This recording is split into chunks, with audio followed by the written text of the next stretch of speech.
సీతాఫలం తీసుకోవడం వల్ల అలసటను తొలగిస్తూ ఉంటుంది. అలాగే వీటిలో విటమిన్ సి, రైబోఫ్లేవిన్ ఉండడం వల్ల కంటి చూపు మెరుగుదలకు ఇవి చాలా సహాయపడుతూ ఉంటుంది. మెగ్నీషియం ఎక్కువగా ఉండడం వల్ల ఎవరైతే రుమటైడ్ ఆర్థరైటిస్, గౌట్ సమస్యతో బాధపడుతున్నారో ఇలాంటి వారు కూడా ఈ సీతాఫలం తీసుకోవచ్చు. బి కాంప్లెక్స్ అనేది ఎక్కువగా ఉంటుంది. సో డిప్రెషన్ తగ్గించడానికి, ఒత్తిడిని తగ్గించడానికి, అలాగే కొల్లాజెన్ ఎక్కువగా ఉండడం వలన చర్మ సౌందర్యానికి, జుట్టు దృఢత్వానికి, అలాగే రక్తహీనత సమస్యతో బాధపడేవారు కూడా ఈ సీతాఫలం అనేది తీసుకోవచ్చు.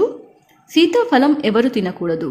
అలర్జీ, అలాగే జలుబు, దగ్గు సమస్యతో బాధపడేవారు, షుగర్ లెవెల్స్ ఎక్కువగా ఉండేవారు కొద్దిగా సీతాఫలం అనేది తక్కువగా తీసుకోవాలి. మెయిన్గా సీతాఫలం అనేది పొద్దున లేదా మధ్యాహ్నం తిన్న తర్వాత తీసుకోవాలి. రాత్రి పడుకునే ముందు మాత్రం తినకూడదు. అలాగే సీతాఫలం